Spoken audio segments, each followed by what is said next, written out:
Boa tarde, pessoal. Mais um arquibancada aí começando, mas hoje a gente vai fazer um programa diferente. Na verdade, um programa não. A gente vai fazer tipo uma projeção. Ah lá, ó, o palhaço. A gente vai fazer uma projeção do que pode vir a ser esse Brasileirão aí. Hoje eu tô com o Vini, com o Rafa aí. Os outros integrantes aí não puderam participar hoje. Aí já dá uma boa tarde pro Vini e pro Rafa, antes da gente começar. Bom, boa tarde aí, pessoal. Boa tarde quem vai estar assistindo a gente aí. Boa tarde pro Glauco, pro Rafa. O Rafa voltou, né? E vamos aí. Boa tarde, pessoal. Tava com saudade de falar aqui sobre o Brasileirão. Melhor competição nacional, né? Tem a Copa do Brasil, tem a Libertadores, que é legal também, mas nada melhor que o Brasileirão. E vamos lá, falar sobre os paulistas aqui. Rapaziada, antes de mais nada, vamos fazer o seguinte.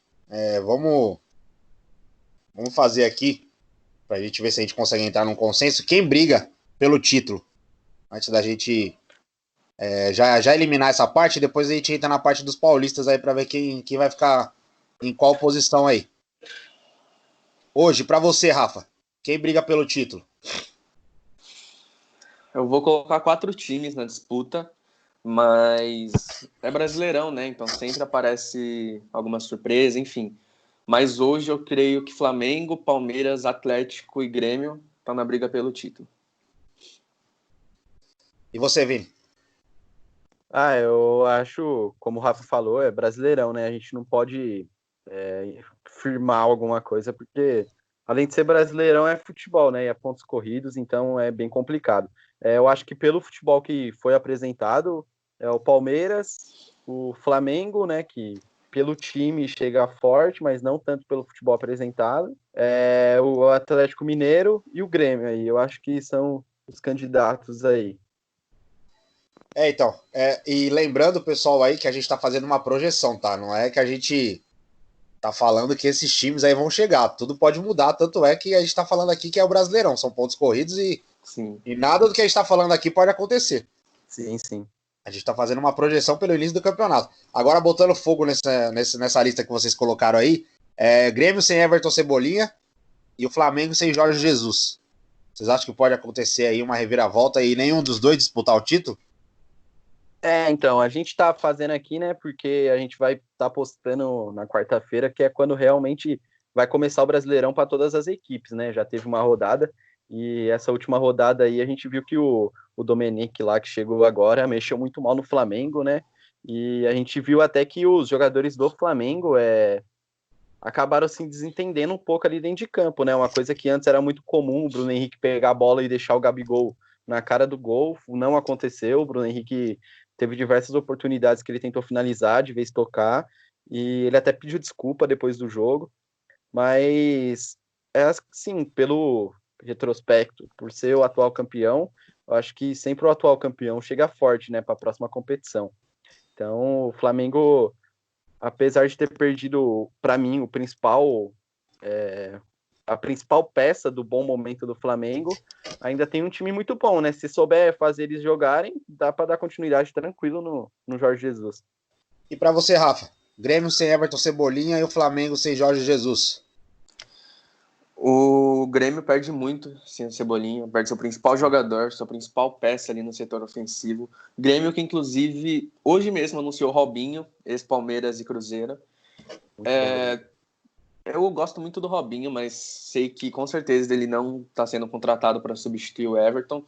Acho que o Grêmio, para ser um time que realmente tem certeza que vai brigar pelo título, precisa de mais umas 2 contratações pontuais. O Flamengo, eu gosto do Torrent. Lembro quando o nome dele foi só sondado por alguns conselheiros do Santos, depois do São Paulo. Ele tem bagagem como auxiliar do Guardiola em diversas equipes, Barcelona, City, Bayern de Munique. Apesar da derrota, eu acho que o Flamengo não jogou tão mal assim na estreia. No primeiro tempo, principalmente, nossa, teve tantas chances perdidas. Arrascaeta, Bruno Henrique estiveram bem abaixo da média. O Flamengo, na verdade, é uma verdadeira incógnita, né? A gente não sabe como que vai ser, mas como o Vini falou, tem um elenco muito forte, é um dos melhores elencos do país, se não for o melhor atualmente. E com certeza, né, vem embalado, vem confiante, vai dar muito trabalho na briga pelo título. E o São Paulo, O bom é que vai ter dois. E o São Paulo ele deu trabalho de O bom é que novo o Flamengo no vai Flamengo, ter dois. Deu trabalho de novo. O bom é que o Sempre Flamengo deu. vai ter dois auxiliares, né? O Domenic e o Rafinha, que também estava sempre escutando lá o Guardiola no. O São Paulo ele deu trabalho pro Flamengo de novo, né? Aquelas linhas altas lá, praticamente o Flamengo não conseguiu jogar no primeiro tempo, né? Foi. O Sampaoli, o pessoal brinca, né, que ele sempre quis cavar uma vaga no Flamengo e tudo mais, mas a verdade é que ele conhece, ele estuda bastante os jogadores do Flamengo e ele sabe como anular cada um, né? Ele anulou. Teve aquela derrota do Santos 1-0 no Maracanã, com aquele gol do Gabigol, mas o Santos jogou muito bem aquela partida. Sim. E na volta, né, não precisa nem falar nada, aquele massacre lá 4-0, o São Paulo ele sabe muito bem as características dos jogadores do Flamengo. E mais uma vez ele provou que ele sabe realmente ali Jogar. isso, bater no ponto fraco do Flamengo. Sim. Sim. Galera, pra gente não se aprofundar muito, a gente pegou, já colocou o Palmeiras postulante ao título. Vamos pelo São Paulo? Para vocês, o São Paulo fica aonde mais ou menos aí na tabela? Briga por Libertadores?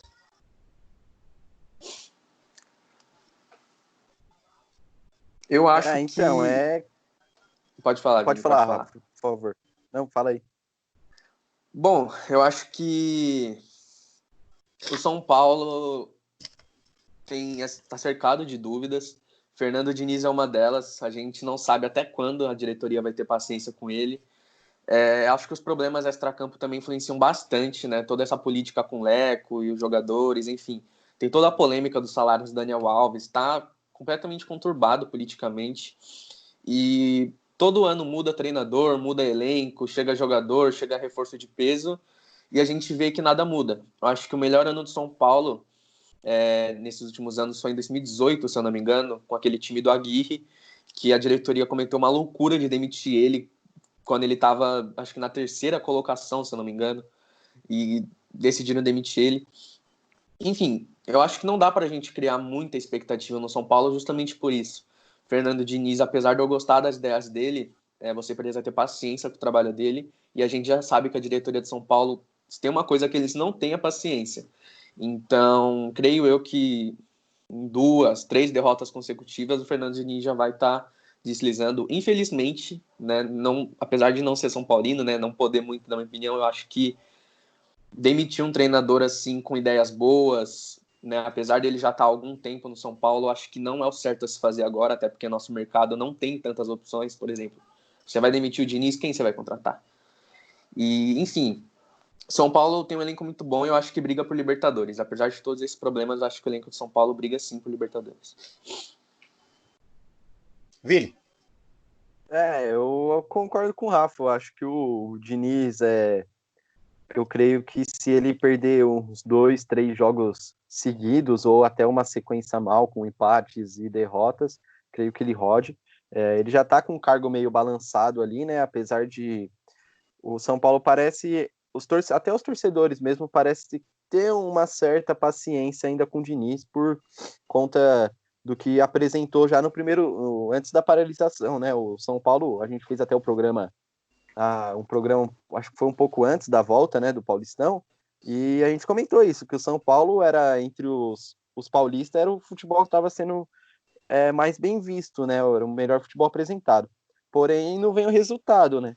É o que eu sempre falo, eu prefiro o time que não encante, mas que ganhe, que seja campeão, do que ter um time que jogue bonito e não consiga vir o título, né? Porque o que fica marcado é o título, não o time que jogou bonito, né? Então, eu acho que o Diniz já tá meio balançado ali, e se pegar uma sequência tanto de empates quanto de derrotas aí no Brasileirão, acho que ele roda, viu? E o São Paulo tem uma gestão desde da presidência até os jogadores muito mal feita, né? É uma gestão muito conturbada, se não a pior, eu acho que até dos paulistas, em relação ao futebol jogado e ao que vem sendo, né, nos bastidores, apesar do Corinthians também não ser, do Corinthians e do Santos não tá tendo também um bom bastidor ali, mas eu acho que o do São Paulo é o mais conturbado. Eu acho que questão de problema de bastidor, acho que a presidência do São Paulo só não é pior que a presidência do Santos. O Santos ganha disparado nesse quesito. Ah, é Eu uma até briga brinquei boa com aí. os amigos meus que eles falaram: ah, São Paulino só sofre, a gente tá sendo eliminado, passando vexame ano após ano. Eu falei, cara, o São Paulo passa vergonha dentro de campo, mas tem um financeiro instável, é um time bem, né, de dinheiro. Sim. O Santos, além das vergonhas dentro de campo, a gente tá numa crise financeira que dura anos, então não tem nem comparação. E o presidente é um lunático, né? Esse é o pior. Sim. O pior de tudo é esse. Exato. Acho que Corinthians e Santos a gente consegue colocar junto no mesmo pote, não pelos bastidores, mas sim, acho que pelo elenco, né? Porque Corinthians e Santos tem times bons, mas não tem um elenco bom. O Corinthians mesmo contra o Palmeiras, se a gente for parar para pensar, enquanto o Felipão ele fazia o Vanderlei Luxemburgo fazia algumas substituições como o Gustavo Scarpa, Lucas Lima, Rony, o Thiago Nunes ele olhava para o banco e ele tinha quem? Arauz, que até hoje não mostrou a que veio, até o Calil pegou, até brincou, Sim. falando que o Arauz é juvenil, né? Faz parte do Michel juvenil. Macedo. Michel Macedo, que é o que joga agora, Ou que o Fagner se machucou. aquele Então, ponta lá também. é o Janderson, né? Acho que é. Janderson, Everaldo também. Everaldo. Everaldo, Então, isso, é o Everaldo. não são times que têm um elenco. Tem um time. Acho que eu acho que o Santos tem um time até um pouco melhor que o do Corinthians. O time do Corinthians, eu acho que o time do Corinthians é um pouco pior que o time do Santos. Mas não são times que têm aquele elenco robusto. Então eu acho que a gente consegue colocar no pote por isso. Mas o Santos eu acho que fica atrás do Corinthians ainda mais, não sei se o Rafa concorda comigo, mais pelo ambiente conturbado que tem por trás de tudo. Pelo presidente que fez tudo isso que aconteceu, os jogadores entrando na justiça. Então eu acho que, para mim, eu acho que o Santos ainda fica atrás do Corinthians ainda. Eu acho que os elencos, como você falou, são bem equilibrados. Não tem tantas opções no banco de reservas como tem o Palmeiras, como tem o Flamengo. Eu acho que o Santos, sim, sai um pouco na frente, justamente pelos jogadores da base que acabam surgindo como opção. A gente tem hoje no Santos diversos nomes promissores. Tem o Thailson, que já jogou muita bola, tem o Renier, Caio Jorge, Lucas Lourenço. Se eu for citar aqui as promessas do Santos, eu fico meia hora, porque o Santos tem muito moleque bom da base. O Corinthians, apesar de ter muitos anos vitoriosos, né? Se você for pegar as conquistas do Corinthians na base dos últimos anos, ganhou quase todas as últimas Copas São Paulo. Corinthians quase não utiliza jogadores das categorias de base. Esses anos aí, os últimos anos, teve Pedrinho, Janderson e mais alguns só. O E Corinthians não quando aproveita. utiliza, quando utiliza sobe um Janderson da vida. Exato. Então, justamente por isso, eu acho que o Santos tem um elenco, sim, um pouco melhor que o Corinthians. Agora, em relação aos treinadores, o Thiago Nunes, apesar de ter chegado com a ideia de inovar o futebol, de ter um esquema de jogo mais ofensivo, nessa reta final do Paulista, acho que até pela necessidade do Corinthians de quase não se classificar, ele mostrou exatamente ao contrário. O Thiago Nunes deu um exemplo de carilismo nesses últimos jogos do Corinthians. Total. Creio que, por segurança, ele optou por jogar desse jeito justamente pela necessidade do Corinthians, né, de ganhar, de se classificar. E eu quero ver como que ele vai agir agora com uma situação completamente oposta, porque ele agiu dessa maneira na reta final do Paulista por necessidade. Agora, no Campeonato Brasileiro, pontos corridos, outro esquema de jogo, outra coisa. Então eu quero ver se ele vai voltar, né? Porque no começo do ano, em alguns jogos do Paulista, a gente viu um Corinthians ofensivo, a gente viu um Corinthians goleando adversários. E eu quero ver se o Thiago Nunes vai realmente mudar o estilo de jogo do Corinthians para ofensivo, assim como ele prometeu, né? Quando ele chegou.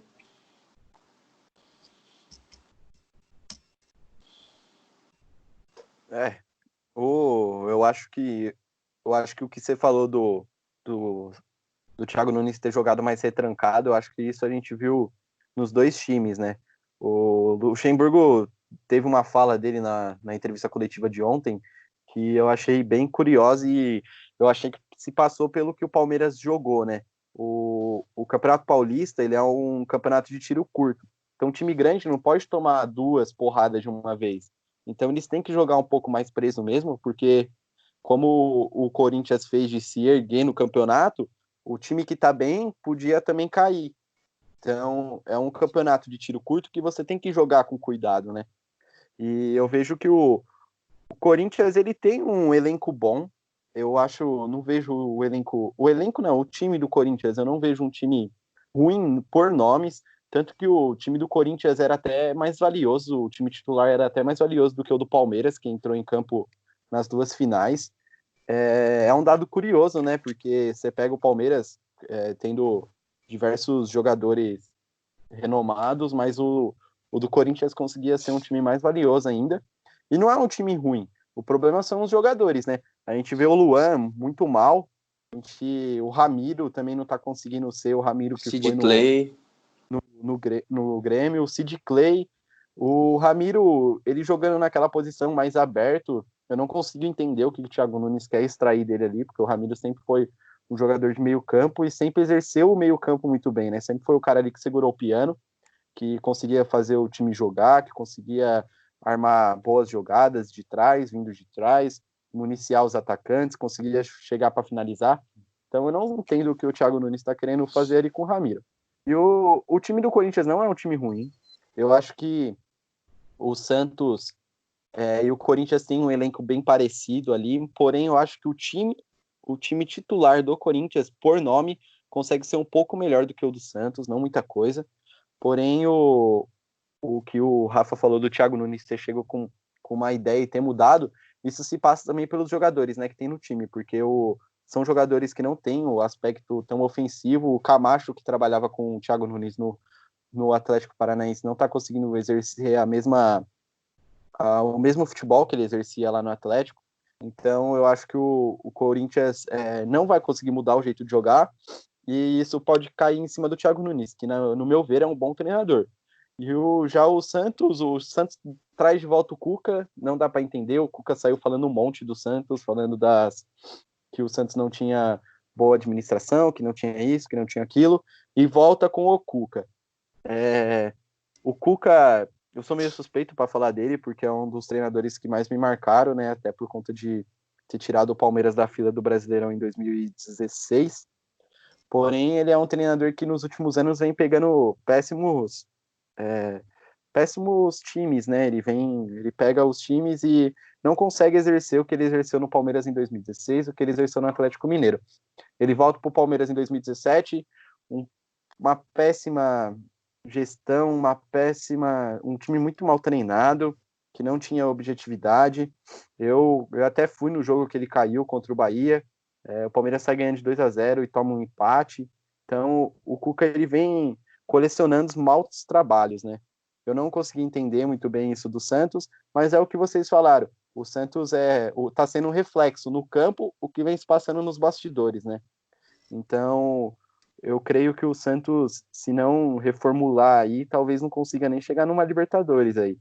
E o Corinthians, cara, é difícil falar, até mesmo do Santos, porque são os dois times que muitas vezes não é dado nem como eu disse, nem para chegar na Libertadores, e acabam surpreendendo e chegando até mais, né? Até pegando ali entre os 4 primeiros para chegar numa Libertadores direto. Então, mas pelo futebol que já foi apresentado, eu acho que o Corinthians e o Santos são as duas equipes do eixo paulista aqui que tem mais a melhorar, que tem mais a evoluir para poder chegar forte aí no brasileiro, principalmente o Santos. O Corinthians ainda a gente conseguiu ver um time muito forte aí nessa reta final de Paulista, porém o Santos não, né? E para você, Rafa? Corinthians e Santos, zona intermediária? Meio de tabela? Eu acho que os dois brigam sim por meio de tabela, beliscando ali uma vaga na Libertadores. O Corinthians, concordo com o Vini, o elenco titular é muito bom, muito bom.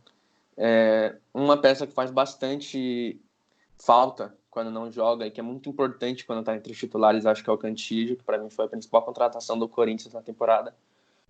Nos jogos que ele ficou fora, o Corinthians sentiu muita falta dele, porque ele é uma peça muito importante na armação de jogadas do Corinthians. Ele é o cara que recebe a bola no meio campo e ele distribui para o ataque. Faz o time jogar. Faz o time jogar. Uma jogada muito marcante é quando os laterais sobem, principalmente o Fagner. E quem faz essa ligação do meio campo até lá o ataque, quando o lateral sobe, é justamente o Cantillo. Ele tem essa característica da bola enfiada. Então, eu acho que o Corinthians pode sim surpreender, como sempre surpreende nos campeonatos. O Santos, eu acho que eu preferia outros nomes no lugar do Cuca, mas acho que o Santos adotou uma atitude de Palmeiras, que eu já falo em seguida já sobre isso, e preferiu manter ali a segurança ao invés de, sabe, sair da zona de conforto Ousar. e isso. Sair da zona de conforto e procurar outro técnico. O Santos optou por alguém já conhecido, alguém que vai sim trazer resultados dentro de campo, apesar de não demonstrar aquele futebol bonito como o São Paulo em 2019, o Cuca é um treinador de resultado, vai trazer resultado para o Santos. E resta a gente ver. O Santos é um time que só fez 2 contratações em 2020, ambas em trocas.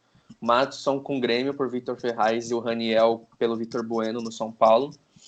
Então é um time que tem planos financeiros, né? Um time que está agindo com consciência.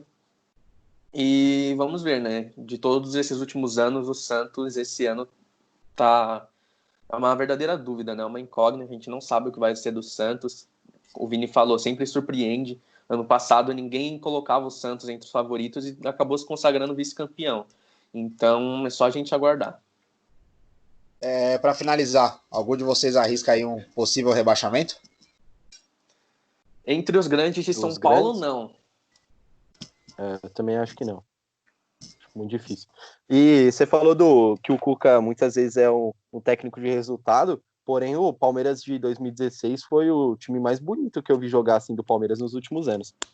O Cuca conseguia fazer. O forte do Cuca era muitas jogadas ensaiadas, né? Tanto do lateral quanto com saída de bola rápida, na hora que ia dar o pontapé inicial, já saindo com os dois zagueiros municiando os alas, né? E eu acho que isso no Santos ele consegue bem, né? Porque ele tem o Soteldo de um lado e o Marinho, que para mim o Santos tem os dois melhores pontas entre os paulistas, né? Eu sou muito fã tanto do futebol do Soteldo quanto do Marinho. Boa. Rafa, alguma coisa aí para finalizar? Ou fechou? Fechou, certinho. Vini, concorda? Fechou? Vou falar do meu Verdão, né? Por favor, né? Pode falar do seu Verdão. Posso falar? Pode Obrigado. falar. Então, eu acho que o Palmeiras. Eu gostei muito da última entrevista coletiva do Luxemburgo, que, como eu já disse antes, ele falou sobre o Campeonato Paulista ser um campeonato de tiro curto, né? Que os times têm que jogar mais preso por conta de talvez tomar, às vezes, os dois péssimos resultados seguidos podem fazer o time não se classificar ou também ficar numa posição ali que prejudique já pegar um time muito forte na primeira fase de mata-mata, né?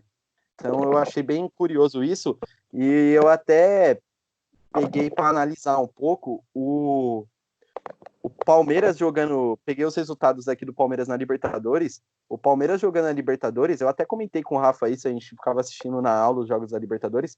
Eu achava que o Palmeiras jogava bem mais solto na Libertadores do que no Paulista, né? E eu acho que isso vai se passar pela ideia de jogo que o Luxemburgo tinha pelo Campeonato Paulista. Eu vejo muitas pessoas falando que o time do Palmeiras não joga bem, que tem dificuldade na armação. Porém, quando pegou um time mais solto, como o da Ponte Preta, o Palmeiras conseguiu fazer um primeiro tempo muito bom, com os 3 meio-campistas se movendo, trocando posições. O Gabriel Menino chegando muitas vezes até como um armador e deixando o William em 2 ou 3 possibilidades ótimas de gol e ele acabou não conseguindo converter. Então eu acho que se o Palmeiras começar, que é natural pegar time um pouco mais os adversários menos retrancado por conta de não ter essa ambição de ter que ganhar, que se não ganhar já era, acabou o campeonato. Acho que o Palmeiras vai conseguir exercer um futebol muito melhor do que foi apresentado agora no Campeonato Paulista, né? E eu torço muito para isso.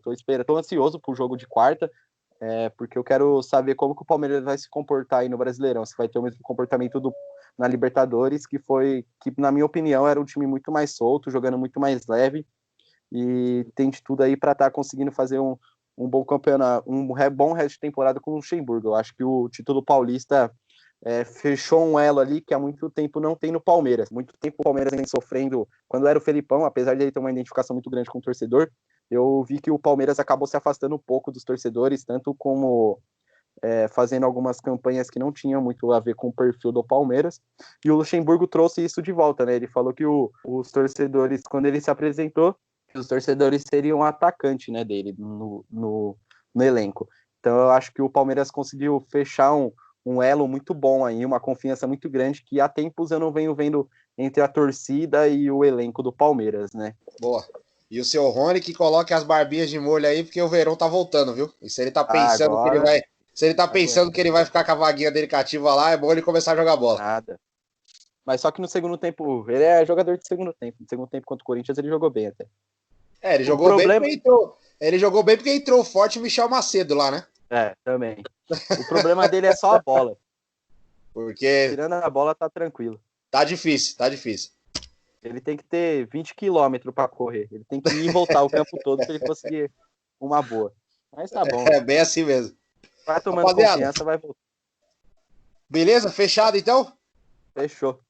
Pessoal, lembrando que é só uma projeção, tá? A gente tá aqui só, mas nada que a gente diga que vá acontecer, o que a gente quer que aconteça. A gente tá analisando no início do Brasileirão. A gente tem até fevereiro para que aconteça muitas coisas e a gente não sabe o que vai pode acontecer, né? E vai acontecer. Isso tudo pode mudar. Sim. Beleza, Rafa? Beleza. Fechou, então. Abraço, Rafa, Fechou, Vini. Galera, valeu. Até a próxima aí. Fechou. Até. Falou. Se inscreva no canal aí, deixa o like. Quem estiver assistindo aí pelo Instagram, deixa o coraçãozinho aí e compartilha aí para todo mundo ver aí. É nóis. Fechou? Tamo junto. Valeu. Fechou. Abraço.